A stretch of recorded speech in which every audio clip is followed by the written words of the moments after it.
Vamos abrir a Bíblia, queridos, no primeiro livro de Samuel, capítulo de número 8. Diz assim: Tendo Samuel envelhecido, constituiu seus filhos por juízes sobre Israel. O primogênito chamava-se Joel, o segundo Abias. Foram juízes em Berseba. Porém, seus filhos não andaram pelos caminhos dele, antes se inclinaram à avareza e aceitaram subornos e perverteram o direito. Então os anciãos todos de Israel se congregaram e vieram a Samuel a Ramá. Lhe disseram: Vê, já estás velho e os teus filhos não andam pelos teus caminhos. Constitui-nos, pois, agora um rei sobre nós, para que nos governe como o têm todas as nações. Porém, essa palavra não agradou a Samuel, quando disseram: Dá-nos um rei para que nos governe. Então Samuel orou ao Senhor. Disse o Senhor a Samuel: Atende a voz do povo em tudo quanto te diz, pois não rejeitou a ti, mas a mim, para eu não reinar sobre ele. Segundo todas as obras que fez, desde o dia em que eu tirei do Egito até hoje, pois a mim me deixou e aos outros deuses serviu, assim também faz a ti. Agora, pois, atende a sua voz, porém adverte-o solenemente e explica-lhe qual será o direito do rei que houver de reinar sobre ele. Referiu Samuel todas as palavras do Senhor ao povo que lhe pedia um rei, e disse: Este será o direito do rei que houver de reinar sobre vós. Ele tomará os vossos filhos e os empregará no serviço dos seus carros e como seus cavaleiros, para que corram adiante deles. E os porá uns por capitães de 1.000 e capitães de 50, outros para lavrarem os seus campos e ceifarem as suas messes, e outros para fabricarem suas armas de guerra e o aparelharem de seus carros. Tomará as vossas filhas para perfumistas, cozinheiras e padeiras. Tomará o melhor das vossas lavouras e das vossas vinhas e dos vossos olivais, e o dará aos seus servidores, e as vossas sementeiras e as vossas vinhas dizimará, para dar aos seus oficiais e aos seus servidores. Também tomará os vossos servos e as vossas servas, e os vossos melhores jovens e vossos jumentos, e empregará no seu trabalho. Dizimará o vosso rebanho, e vós lhe sereis por servos. Então naquele dia clamareis por causa do vosso rei que houverdes escolhido, mas o Senhor não vos ouvirá naquele dia. Porém o povo não atendeu à voz de Samuel e disse: Não, mas teremos um rei sobre nós, para que sejamos também como todas as nações. O rei poderá governar-nos, sair adiante de nós e fazer as nossas guerras. Ouvindo, pois, Samuel todas as palavras do povo, as repetiu perante o Senhor. Então o Senhor disse a Samuel: Atende a sua voz e estabelece-lhe um rei. Samuel disse aos filhos de Israel: Voltem cada um para a sua cidade. Vamos orar? Senhor, meu Deus, meu Pai, graças te rendemos, Senhor, por tão grandioso privilégio de estudarmos a Tua Palavra. Muito obrigado por este momento que o Senhor nos concede, onde temos essa oportunidade de abrir a Tua Palavra e ouvirmos a Tua voz, Senhor. Por isso, meu Pai, trata o nosso coração de forma, meu Pai, que sejamos instruídos por Ti, animados por Ti, exortados por Ti, mas que o nosso coração saiba responder isso com atitude. É no nome de Cristo Jesus que nós te rogamos. Amém.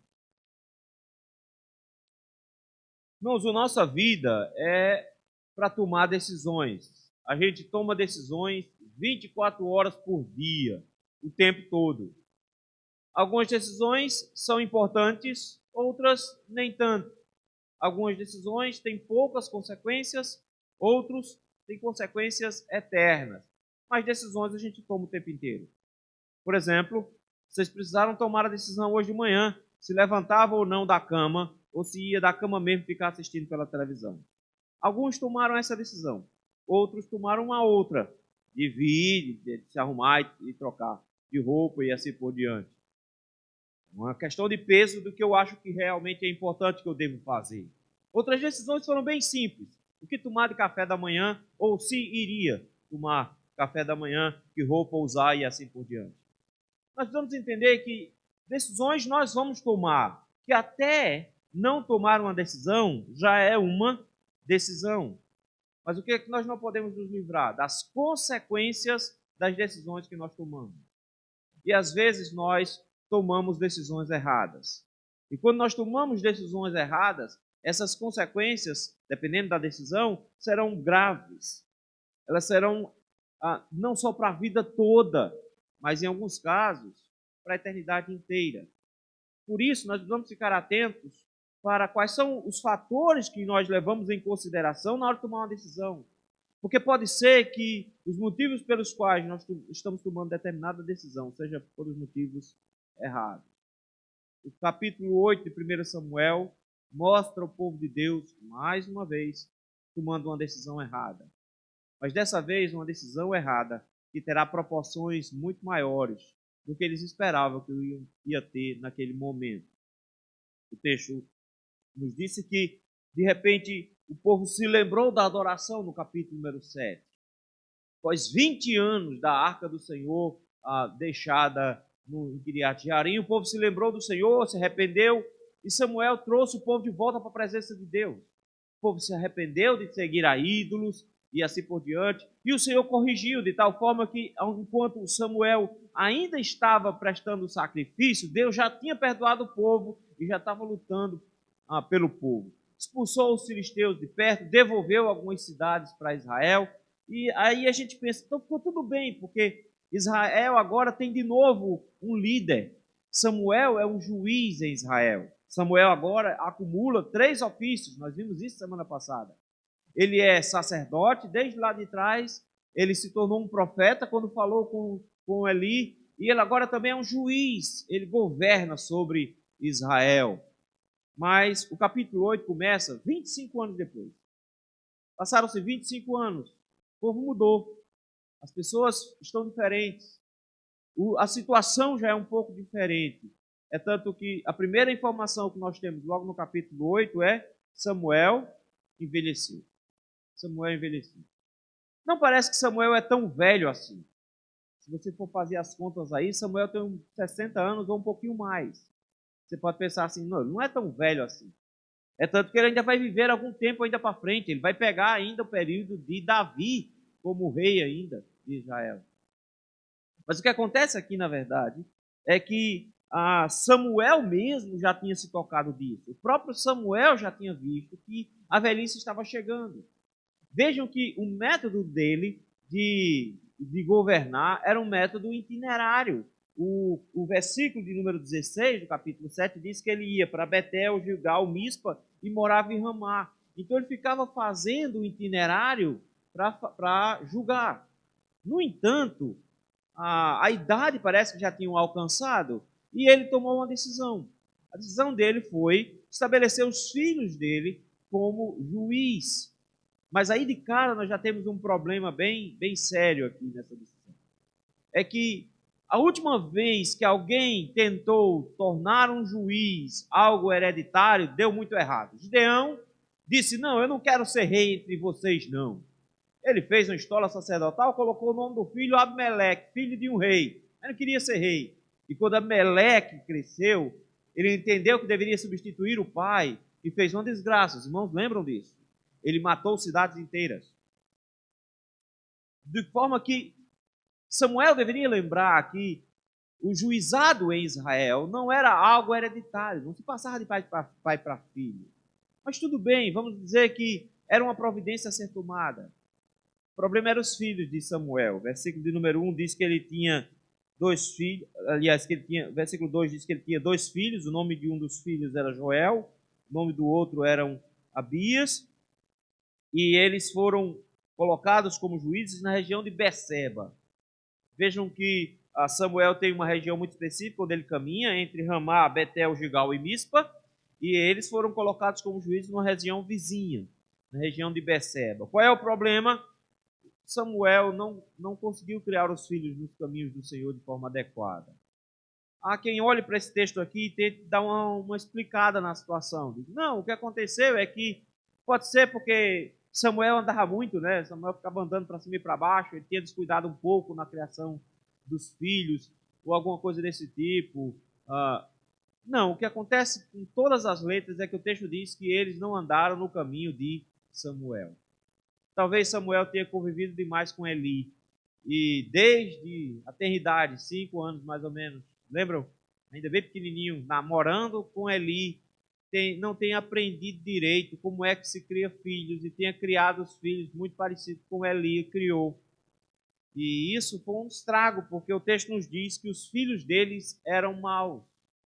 Os filhos de Samuel não eram pessoas boas. Pelo contrário, o texto nos diz que eles eram avarentos, versículo número 3, e que eles eram corruptos. Eles perverteram o direito por causa de suborno. Eles se viram com poder na mão. E quando eles viram com poder na mão, a pior coisa que você pode ter é alguém com poder e ser avarento ao mesmo tempo. E aí eles imediatamente começaram a receber suborno, porque eles gostavam de dinheiro, e por causa disso eles perverteram o direito. Começaram a ganhar suborno. Notem, meus irmãos, que os 3 primeiros versículos montam um cenário ruim, que é, vamos voltar para a instabilidade de antes. Esse é o cenário aqui. O cenário é, a situação está complicada. Por quê? Nós vivemos dias difíceis com juízes lá atrás. E nós já vimos dias ruins lá atrás. E como o juizado era instável.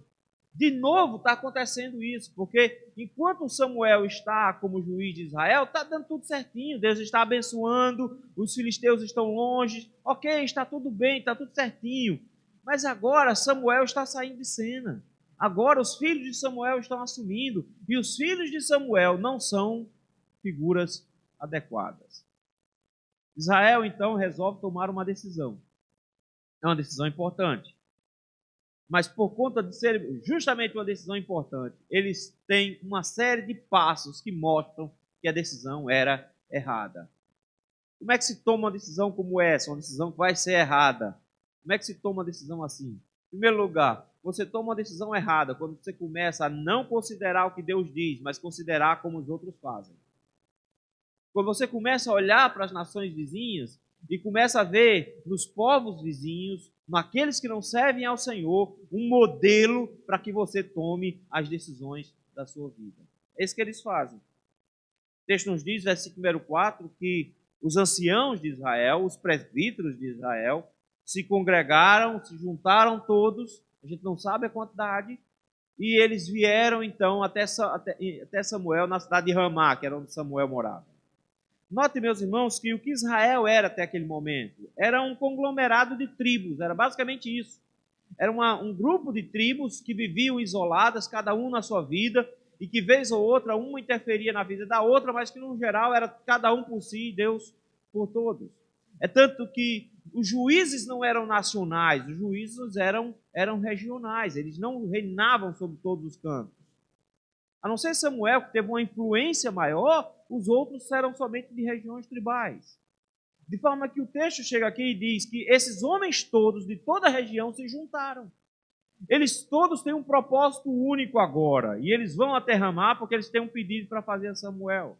Eles querem que Samuel dê a eles um rei. Nós precisamos entender, queridos, de que querer um rei era uma coisa que Deus já tinha estabelecido lá atrás. Lá na Torá, Deus já tinha dito a Moisés que Israel teria um rei, e lá na Torá já tinha estabelecido como é que seria o reinado, o que é que o rei deveria ter, o que é que o rei deveria evitar, tinha tudo lá dizendo como é que deveria ser. Não só isso, quando Deus deu a Abraão uma promessa, Deus já disse lá atrás que dele viriam reis. Então, lá atrás já havia uma promessa dizendo, vai haver rei na sua descendência. Quando Jacó vai abençoar os filhos, ele chega para Judá e diz: Judá vai ser rei. Então, o reinado já estava lá prescrito, haveria de acontecer, estava para acontecer. Mas o problema aqui não é eles desejarem um reinado, porque o Senhor já tinha um plano de que o reinado começasse. Ele já tinha tudo estabelecido, já estava tudo dentro do plano de Deus. Mas eles escolhem ter um rei na hora errada, pelo motivo errado. Por quê? Porque eles olharam para as nações vizinhas. O texto nos diz que eles disseram assim, eles olham para Samuel e dizem duas coisas terríveis. Primeiro, se ficou velho. Então, a primeira coisa que eles fazem para Samuel é: Samuel, veja que você não é mais apto. Ser rejeitado desse jeito é ruim. Ser rejeitado pela velhice é muito ruim. E eles chegam para Samuel e dizem: Samuel, você já deu. Prazo de validade vencido. Já foi. Você não consegue mais reinar. Segundo lugar, seus filhos não andam nos teus caminhos, de número 5. Ou seja, você não soube criar os seus filhos direito. Os seus filhos não andam como você. Que duas coisas terríveis para um homem ouvir. Chegar sendo demitido desse jeito. Ele que gastou a vida toda servindo a Israel como liderança, chega agora e escuta: você está velho, seus filhos não servem. O que é que a gente quer? Ele diz: constitui-nos um rei. Mas eu quero que você note uma coisa aí. O texto diz assim: constitui-nos, pois, agora um rei. Agora. Primeira coisa que eles querem um rei imediatamente. Então veja, esse foi o grande erro. Eles querem um rei agora. Deus já tinha estabelecido que eles teriam um rei. E Deus vai escolher um rei muito próximo daqui. Mas o que eles não querem é esperar Deus escolher um rei. Eles querem que Deus dê um rei agora. Nós queremos um rei agora. Segundo, por que eles querem um rei agora? Ele diz: porque todo mundo tem um rei. Versículo número 3, ele diz assim: constitui-nos agora um rei, para que nos governe como tem todas as nações.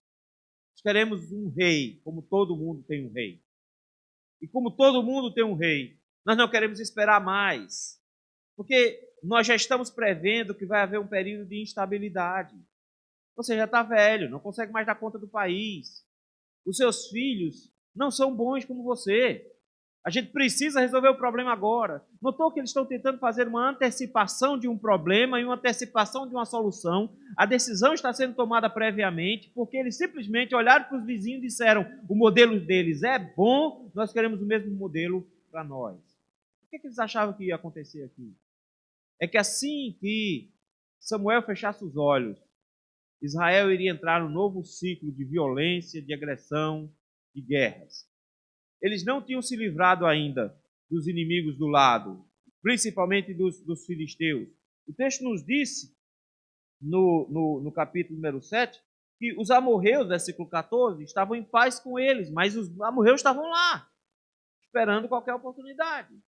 Então eles pensam assim: vai haver guerra, vai haver instabilidade. Então a gente quer a solução agora. Nós queremos a solução nesse momento. Nós queremos um rei, porque todas as nações vizinhas têm estabilidade, porque eles possuem um rei. Realmente a vida era difícil para eles. Porque por não haver um governo central, eles não tinham organização. Então Israel não tinha um exército. Israel não tinha um plano de defesa. Israel não tinha um plano de crescimento, não tinha nada estabelecido, porque cada um fazia o que achava que deveria fazer. Então, eles viviam numa espécie de anarquia, sem governo. O Senhor era quem orientava a forma como eles deviam se conduzir, mas não existia um lugar onde centralizasse. Mas os outros povos não. A gente olha para os outros povos, vejam só como eles são fortes. Eles têm um rei que tem um exército e luta. Então é uma boa decisão.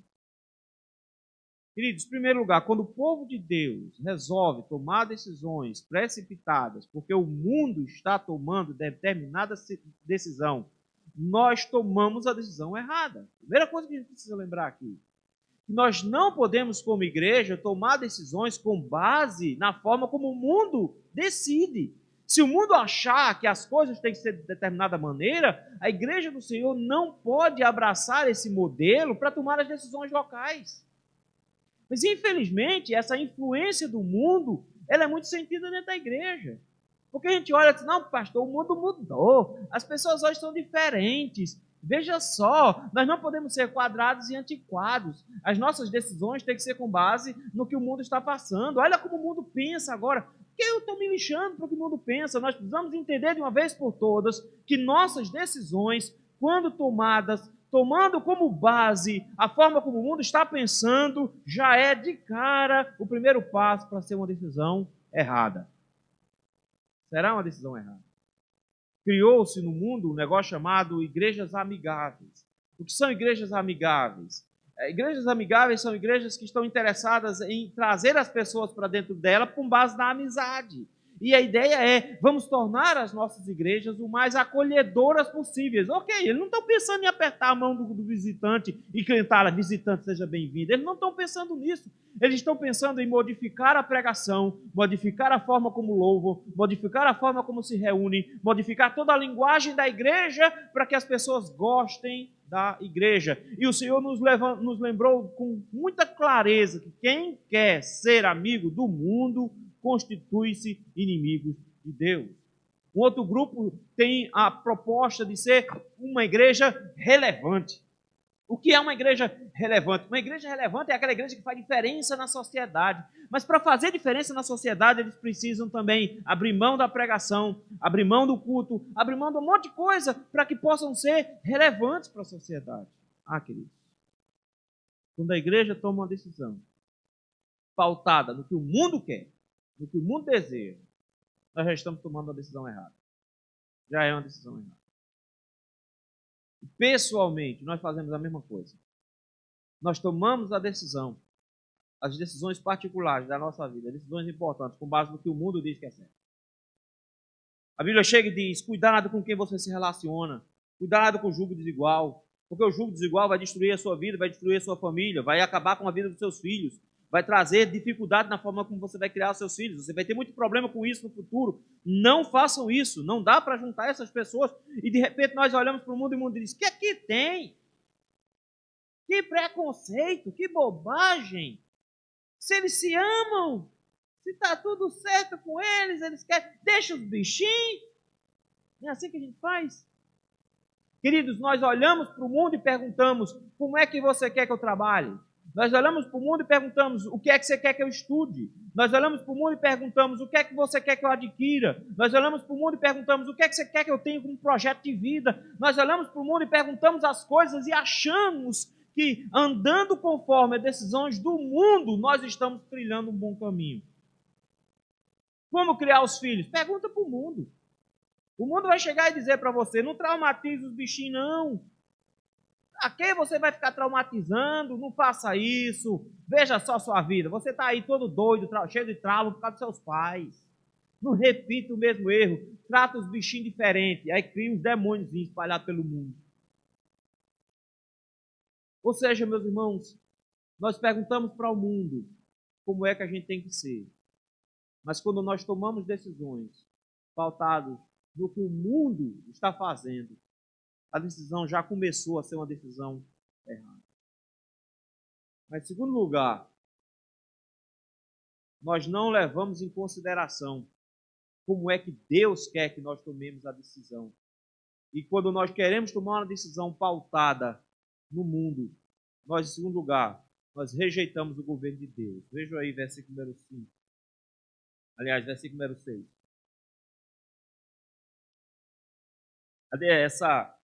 Essa palavra não agradou a Samuel. Samuel ficou bem chateado, não é para menos. Os caras já chegam aqui sem nenhum alívio, já chegam para ele dizendo, tu tá velho, teus filhos não prestam. Estragou o cara. Mas ele chega aqui e diz que Samuel fez a coisa certa. Samuel não gostou quando eles disseram a gente quer um rei. E o que é que Samuel faz? Ora, essa é a posição certa. Essa é a posição certa.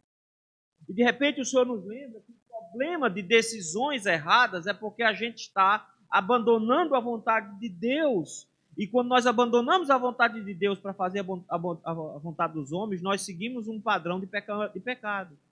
Veja, ele diz assim, ele foi e orou ao Senhor, e no versículo 7, disse o Senhor a Samuel, atenda a voz do povo, Deus diz isso várias vezes, já notou isso?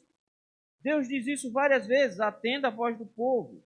Ele diz isso no versículo 7, atenda a voz do povo. Ele diz isso no versículo 9, atenda a voz do povo. Ele diz isso no versículo 22, atenda a voz do povo. Por que Deus fica todo tempo dizendo atenda a voz do povo? É porque, de forma muito perigosa, a pior coisa que pode acontecer conosco é quando nós rejeitamos o Senhor, queremos tomar as nossas próprias decisões e Deus deixa. É a pior coisa que pode acontecer conosco. É quando nós queremos tomar uma decisão e Deus resolve não intervir. Ele deixa a gente decidir. O Senhor diz, atenda o que eles querem. Motivo, eles não rejeitaram a você. Eles rejeitaram a mim. Eles não querem que eu reine sobre eles. Veja como o modelo do mundo é cruel. O modelo do mundo faz nos deixar que Cristo deixe de reinar em nós para que o mundo reine sobre nós. Ele olha para Samuel e diz, Samuel, eles não rejeitaram você. Mas como se, lá no final do texto, versículo número 8, ele diz, eles rejeitaram a mim e rejeitaram você. Então eles rejeitaram ou não? Sim, eles rejeitaram Samuel. Mas o que o Senhor está dizendo aqui é que quando eles rejeitaram você, eles estavam rejeitando, na verdade, a mim. Queridos, essa foi a decisão que nos colocou nessa enrascada. Foi por causa disso. Lá no Jardim do Éden, Adão e Eva tomaram uma decisão que era: Deus não vai mais reinar sobre nós. Nós vamos tomar decisões sozinhos. Essa decisão de Adão e Eva trouxe consequências para todos nós e consequências eternas. Mas foi só uma decisão pequenininha, do tipo, nós não queremos mais que Deus fique mandando na gente. A gente quer tomar decisão sozinho. E o povo de novo está repetindo o mesmo processo. E Deus chega agora e diz, não, Samuel, você não entendeu. Quando eles rejeitaram você, eles estavam rejeitando a mim. Eles não querem que eu reine.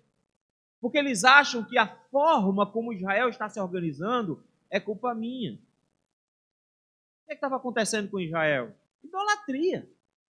Eles estavam o tempo todo agarrados com deuses falsos. Faziam todo tipo de desgraça. Aí o que Deus fazia? Ia lá e punia eles com nações inimigas. Era assim que Deus estava fazendo. Mas quando eles olham para a história de Israel, quando eles olham para os momentos difíceis, a quantidade de guerra, não ter paz, aquela vida toda agoniada, de quem é a culpa? Eles pensam, a culpa é de Deus. O modelo do Senhor falhou. Eu não estou pensando uma maneira da gente avaliar a nossa vida? A gente toma um monte de decisão errada. A gente baseia a nossa vida em ídolos. A gente abandona o Senhor na oração e na leitura bíblica. A gente vive a vida como se Deus não existisse. Aí nossa vida fica ruim e a gente chega e diz, o problema é o método. É Deus que não está fazendo as coisas direito. Notou? Foi isso que eles fizeram. Eles chegaram e disseram, o problema é Deus. Porque a gente podia ter uma vida boa. Ele prometeu a gente uma vida boa aqui. Ele está reinando sobre nós já faz algum tempo. E só deu confusão de lá para cá. A gente vai continuar fazendo isso, esperando? É por isso mesmo que o Senhor diz, eles rejeitaram a mim, não é de hoje. Vejam aí, versículo número 8. Segundo todas as obras que fez desde o dia que o tirei do Egito até hoje. Você não entendeu, meu filho? Desde o dia que eu tirei eles do Egito, que eles me rejeitam como rei. Desde o dia que eu os salvei, eles continuam me rejeitando como rei. Eles não querem as minhas decisões. Eles querem tomar a decisão sozinhos. Eles fazem isso desde sempre, até hoje, pois me deixou e a outros deuses serviu. Ou seja, a rejeição que você está sentindo, Samuel, é assim que ele termina o versículo. Eu sinto desde o dia que eu tirei esse povo do Egito. Deus simplesmente chega para eles e diz, o problema é que eles me rejeitam. Note, meus irmãos, que de repente esse é um passo importante na forma como nós tomamos uma decisão errada. Não só quando nós olhamos para o mundo como um padrão, como um modelo para nossas decisões, quando também nós não queremos que Deus reine sobre nós.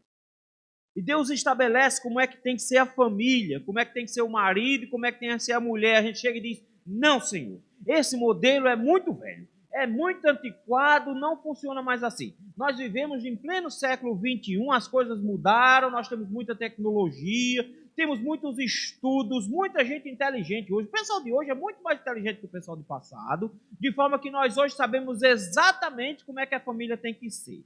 Nós sabemos exatamente como é que nós temos que pensar, porque nós temos muita gente que sabe sobre isso. Nós sabemos como é que a gente lida com o mundo, nós sabemos como é que a gente vai lidar com a educação, qual é o melhor método para ensinar. Nós sabemos, Senhor, até tratar a nossa própria alma. Quando a gente está com problema na alma, a gente procura um especialista para tratar a nossa alma.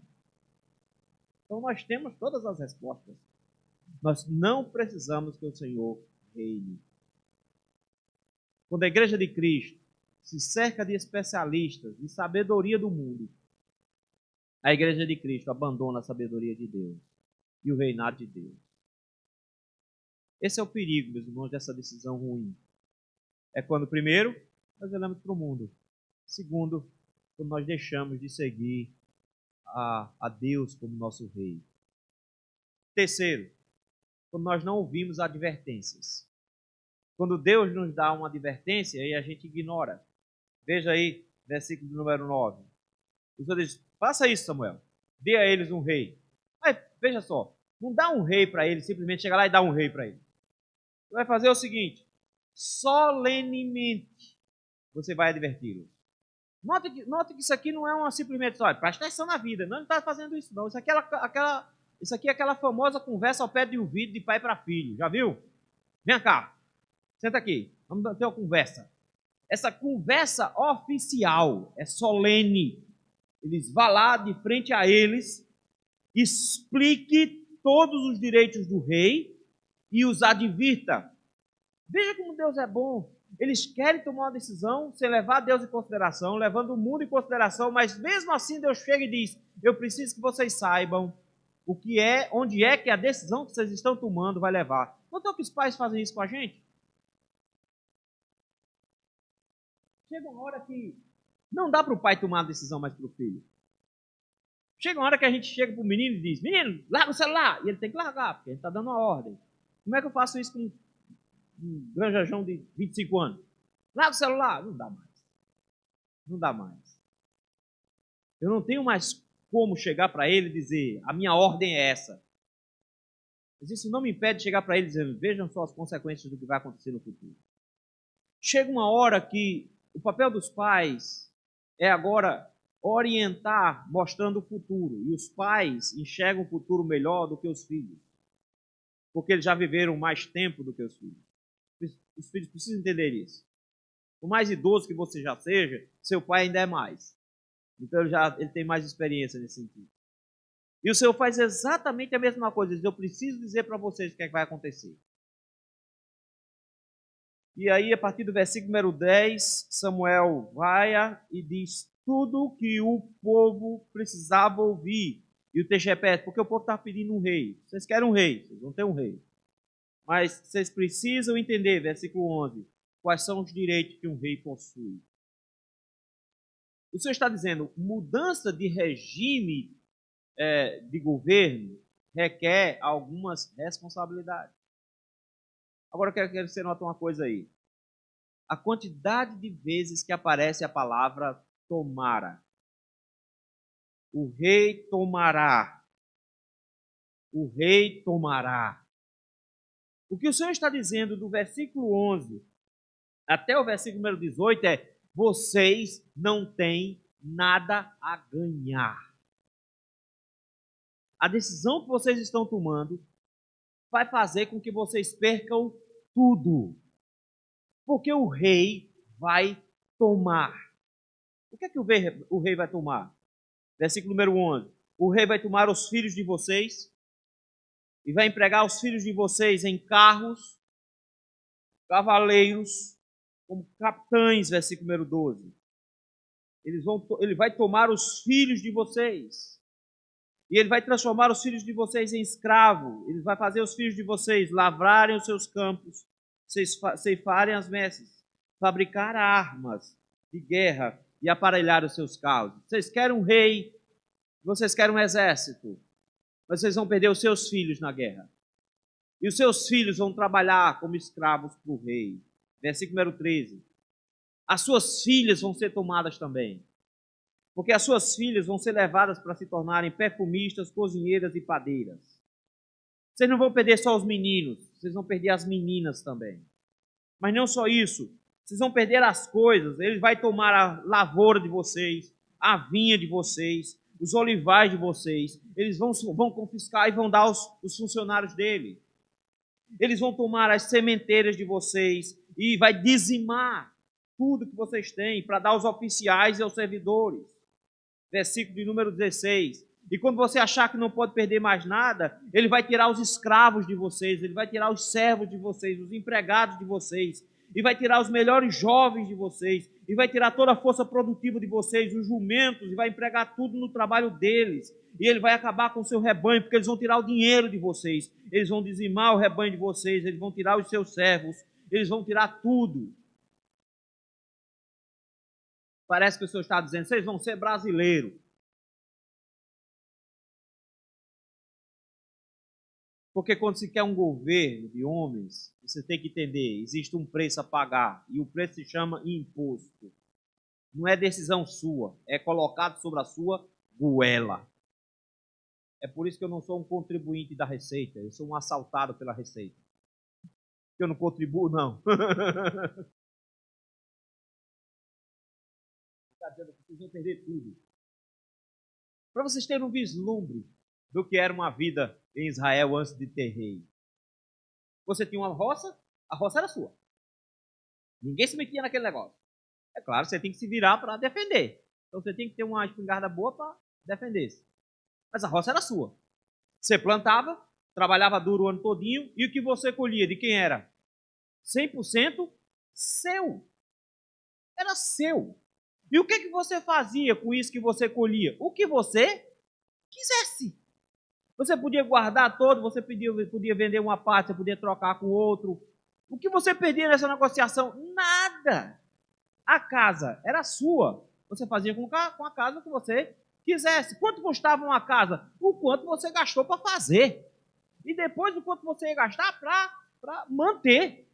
Simples assim. Você queria ter animal? Você podia ter quantos animais você quisesse. Eram todos seus.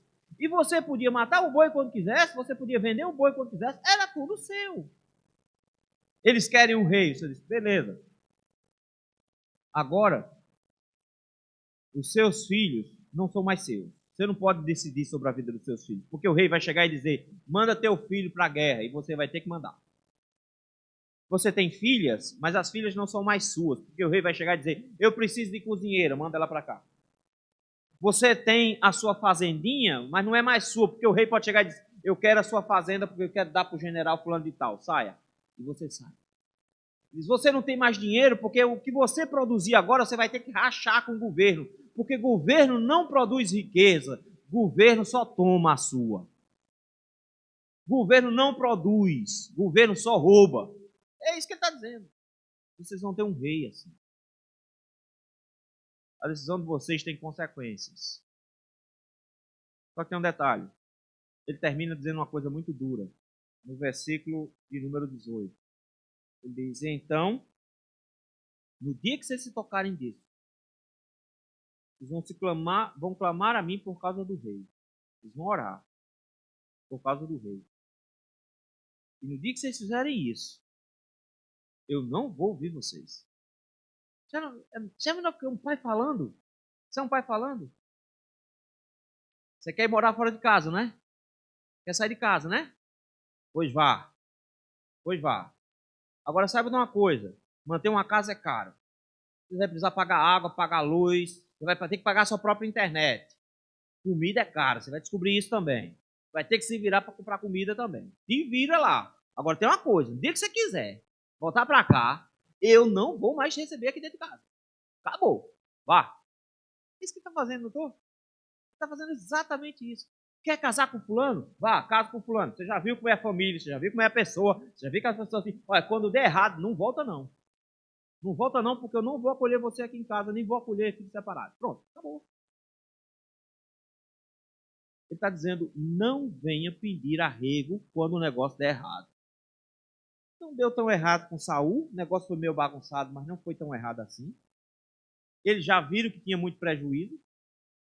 Com Davi foi uma bênção, não deu tanto errado assim, mas eles já viram que algumas coisas podiam acontecer nesse processo, mas quando chegou Salomão, em 1 Reis, capítulo 12, diz que Salomão estabeleceu trabalhos forçados.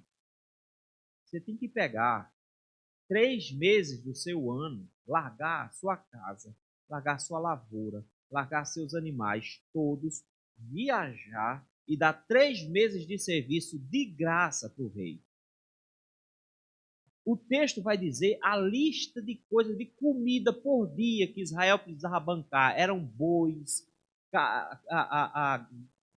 aves, e carneiros, barris de vinho. De onde vinha isso tudo? O povo tinha obrigação de dar. Ia por tribo. A tribo fulano de tal é que vai fornecer esse mês. A tribo fulano de tal vai fornecer esse mês. E tinha que dar. E o povo ficou pobre, pobre, pobre. A ponto de que quando Salomão morreu, chega o povo e diz para Robão, Robão, pelo amor de Deus, cara, ninguém está aguentando imposto desse jeito. Arranja um jeito de diminuir esses impostos aí. Ele conversa com os amigos diz, diminui não, meu Deus. Porque se diminuir, como é que a gente vai ter dinheiro? Não gosta, não. Diga assim, meu pai teve a mão dura. Meu dedo mindinho é mais duro que o meu pai. Então, vou botar para quebrar. Pronto, rachou Israel. O Senhor não ouviu a oração deles. Porque os impostos eram altos demais. E quando os impostos são altos demais, você pode trabalhar feito louco, como é no Brasil. Nós trabalhamos muito, mas nós não temos nada. Porque nós precisamos rachar mais da metade da nossa renda com o governo. Você abre uma empresa e você já tem um sócio que vai levar metade do que você tem sem dar um prego numa barra de sabão. Simples assim. Você vai contratar um funcionário, vai pagar o dobro por ele, e o coitado vai chegar em casa com R$1.000, dizendo, eu só ganho 1.000. Não, meu filho, você não ganha só 1.000, você ganha quase 2.000. É porque os outros 1.000 vão para o seu sócio, o governo. Eu não pago imposto, você é um idiota se acha que não paga imposto. Porque quando você compra um pão, metade do pão foi para o governo. Você paga imposto em tudo. Ou seja, meus irmãos, ele diz, vocês terão consequências pelas decisões. Eu preciso entender que o passo para tomar uma decisão ruim é não atender a advertências do Senhor. E o que é que o povo faz? Versículo de número 19, o povo não atendeu. Eles não atenderam. Eles não atenderam. O que nos leva ao último passo para tomar uma decisão ruim. Sonhe muito e tire os pés do chão. Fique pensando que as coisas vai dar tudo certo. Fica planejando assim, vai dar tudo lindo, vai ser lindo. Eu vou ter meus filhos, eu vou ter uma família perfeita, nunca vou brigar com minha mulher, vai ser uma coisa fantástica. Meus meninos vai ser santos na terra, vai ser tudo comportadinho, nem se mexe na igreja. Vai ser tudo lindo. Os filhos desses outros é que são um bando de menino ruim. Os meninos são tudo mais educados. Isso é falta de peia. Se os pais dessem uma surra nele em casa, dá certo. Mas o meu, aí você vai ter os seus. Aí vai descobrir que não é tão simples assim. Não é tão fácil assim. É isso que eles fazem aqui. Versículo 20. Aliás, versículo 19. Versículo 20, o povo não atendeu. Versículo 19, ele diz, nós teremos um rei. Teremos um rei sobre nós. E aí vem o versículo 20, ele diz assim, para que sejamos também como as nações, como todas as nações. Eles estão pisando o pé, notaram? Do jeito deles, a gente quer ser. Segundo, o que é que nosso rei vai fazer por nós? Nosso rei vai nos governar. Ele vai dar estabilidade. O Brasil está muito instável, né? Tem 3 poderes. Está tudo muito instável. Está tudo muito perfeito. Ele só tinha um rei. Eles acharam, agora a gente vai ficar tudo muito estável. Nós vamos ter um sistema agora que vai nos dar muita tranquilidade. nós vamos ter um rei que vai nos governar, e tem mais, nunca mais vão querer matar a gente, porque nós vamos ter um rei que vai sair à guerra. Não, meu filho, rei não vai para a guerra. Rei manda você para a guerra. Mas o que é questão? É uma visão romântica da vida. Vai dar tudo certo. Samuel, você não entendeu. Nós vamos ter um rei igual os vizinhos. E o vizinho tem rei. Samuel, você não entendeu. Nós vamos ter alguém que vai governar a gente. E vai ficar tudo bem, porque ele vai colocar todas as coisas no lugar. E tem mais. Quando tiver guerra, ele vai para a guerra por nós. O primeiro rei que eles vão ter é um gigante. Um homem enorme de alto. E ele é o mais alto de Israel, porque diz que quando estava todo mundo lá na hora de escolher, a gente vai ver isso a semana que vem, ele estava acima de todo mundo, ele era o mais alto que tinha. Quando os filisteus mandam um gigante, quem é que você tem que mandar para guerrear contra esse gigante? O homem mais alto que você tiver. E o homem mais alto, quem era? O rei. Mas para onde é que o rei vai? Ele se esconde dentro da barraca dele. Ele se esconde dentro da barraca dele. O rei não foi para a guerra. O rei não lutou contra eles. No primeiro rei, logo. Isso é uma visão fantasiosa da vida. É um péssimo modelo para nós tomarmos uma decisão. O povo, desde lá de cima, usou o mundo como modelo, rejeitou a Deus como padrão para decisões, não ouviu a advertência e ficou sonhando com um bom resultado depois dessa decisão. 4 passos para ter uma decisão ruim a ser tomada. E o Senhor chega para Samuel e diz: vai, Samuel, dá o rei para eles. Dá o rei para eles. E Samuel diz: tá bom, gente, vamos para casa. É assim que termina o capítulo. Que triste. O capítulo termina com Deus dizendo: eu vou dar para vocês o que vocês querem. E depois vocês pagam o pato. Queridos, nós tomamos decisões o tempo todo. Como igreja, nós tomamos decisão como pessoa, como crente. Nós precisamos prestar bastante atenção se não estamos seguindo os mesmos passos de Israel aqui. Nós não podemos tomar decisões pautadas no que o mundo acha que é certo. Porque o mundo não sabe o que é certo. O mundo não consegue discernir entre a mão direita e a mão esquerda. Meu irmão, o mundo não consegue mais nem discernir biologia. Ele não sabe mais nem o que é macho e fêmea. Quanto mais, como é que sara a tua alma? Como é que cura a depressão? Como é que eles vão saber mexer com tua alma se eles não conseguem nem sequer saber o que é real e o que não é? Vocês estão achando que é bobagem? Vocês acham que o homem achar que é uma mulher é pouca loucura? Você já ouviu falar de um grupo que são os amputados? Eles não conseguem aceitar que tem um braço. E sabe o que esse pessoal faz com o braço são? Eles se sentem um amputado. E eles não querem o braço. E aí eles pagam para um médico amputar o braço, porque ele se sente um amputado. E o desespero é tão grande que alguns médicos se recusam a arrancar um braço são. E sabe o que eles fazem? Eles cortam o braço fora. E sabe o que o mundo diz?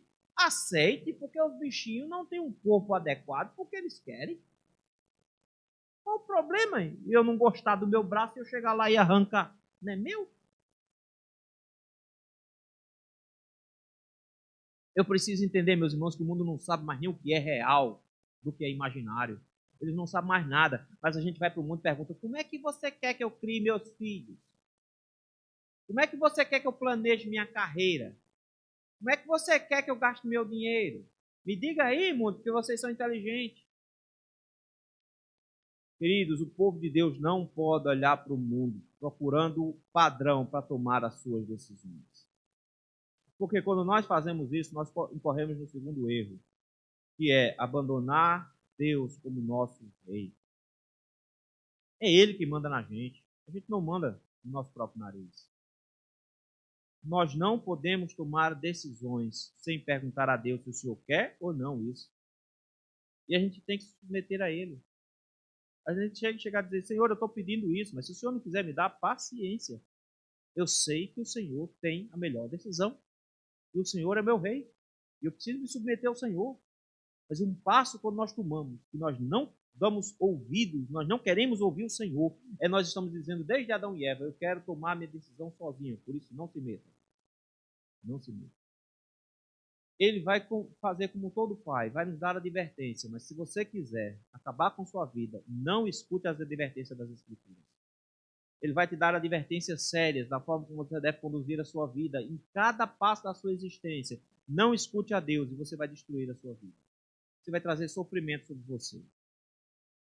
E no final das contas, quando tudo estiver dando errado, você precisa se lembrar de uma vez por todas que o problema maior foi quando você imaginou que tudo ia dar certo com essa decisão e não se submeteu à vontade de Deus, nem ouviu a advertência dele. Mas ele é lindo, pastor. Já vi isso uma vez. Ele não é crente, mas ele é lindo, é uma pessoa muito especial, meus pais amam. E vai dar errado. A gente toma decisão todo dia. Algumas decisões são muito importantes. Vão impactar a nossa vida todinha até a eternidade. Outras, o máximo que pode dar é uma dor de barriga. Mas em qualquer que for a decisão, qualquer que seja a decisão que eu vá tomar, eu preciso me lembrar de que eu não posso tomar uma decisão com base no que o mundo quer que eu decida.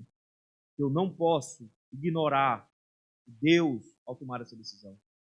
Que eu não posso ignorar as advertências que Ele faz caso eu tome essa decisão. Que eu não posso ficar fantasiando, achando que minha decisão vai levar a coisas fantásticas, quando na verdade Ele já acabou de dizer que não vai. Que Deus nos ajude, meus irmãos, pela obra de Jesus Cristo, pelo Espírito Santo, a tomarmos boas decisões na vida. Vamos orar?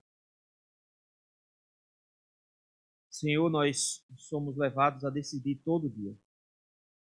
E muitas das nossas decisões são uma tragédia, Senhor. São uma tragédia justamente porque nós ouvimos o mundo e não ouvimos o Senhor. O Senhor nos adverte na Tua palavra, mas nós a ignoramos e ficamos fantasiando, Senhor, o que pode acontecer de bom. Por isso, meu Pai, tem compaixão de nós. Tem misericórdia de nós.